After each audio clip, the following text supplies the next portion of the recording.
আসসালামু আলাইকুম। জাতীয় বিশ্ববিদ্যালয়ের অনার্স প্রথম বর্ষ এবং মাস্টার্স প্রিলিমিনারি টু মাস্টার্সের ফর্ম ফিল আপ কার্যক্রম সাময়িক বন্ধ রয়েছে। এটারই অনেকে দুশ্চিন্তায় রয়েছেন, কারণ এখন পর্যন্ত অধিকাংশ শিক্ষার্থী ফর্ম ফিল আপ করতে পারেননি। টেনশনে রয়েছেন যে ফর্ম ফিল আপ বৃদ্ধি করা হবে কিনা।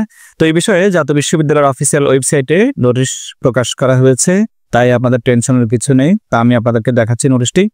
তার আগে সবার কাছে একটা অনুরোধ থাকবে, সেটা হচ্ছে আপনারা যদি জাতীয় বিশ্ববিদ্যালয়ের নিউজগুলো জাতীয় বিশ্ববিদ্যালয়ের অনেক সময় ওয়েবসাইটে অফিসিয়াল ওয়েবসাইটে ভিজিট করা অনেক সময় সম্ভব হয় না, তো আপনারা গুগলে গিয়ে সার্চ করবেন মোহন ওয়ার্ল্ড, এটা লিখে গুগলে সার্চ করবেন। ভালো করে খেয়াল করুন, মোহনস ওয়ার্ল্ড লিখে সার্চ করবেন।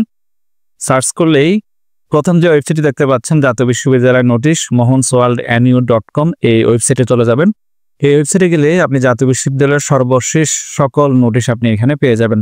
অর্থাৎ জাতীয় বিশ্ববিদ্যালয় অফিসিয়াল ওয়েবসাইটে নোটিশ প্রকাশ হওয়ার সাথে সাথে আমি নোটিশগুলো এখানে আপলোড করি। আপনারা এখানে বিস্তারিত আরও খুঁটিনাটি বিষয়গুলো সহজ ভাষায় আমি লিখে এখানে পাবলিশ করি। আসলে আপনারা উপকৃত হবেন। সবাইকে অনুরোধ করবো ভিজিট করার জন্য। তো আমরা ইএমএস এর যে ওয়েবসাইট, সেই ওয়েবসাইটে যদি আমরা প্রবেশ করি, একটা পপ আপ নোটিশ দেখা যাচ্ছে যেখানে বলা হয়েছে সাময়িক সময়ের জন্য admit card, descriptive roll sheet এবং অ্যাটেন্ডেন্স শিট ডাউনলোড ছাড়া ইএমএস এর অন্যান্য সকল কার্যক্রম বন্ধ থাকবে। এটা আগের নোটিশ। এখন আরেকটা নোটিশ দেওয়া হচ্ছে, সেটা হচ্ছে আগামী 24 জুন 2025 তারিখ হতে ফর্ম ফিল আপের বর্ধিত সময় সহ এর কার্যক্রম চালু থাকিবে। অর্থাৎ যে সময়টা শেষ হয়ে গিয়েছিল 22 জুন এবং 23 জুন, সেটা আবার সময় বৃদ্ধি করে আপনাদের ফর্ম ফিল আপ কার্যক্রম 24 জুন আবার শুরু হবে। তবে সময়টা বলা হয়নি, কি সকালে না দুপুরে না বিকেলে না রাতে, সেটা এখনো বলা হয়নি।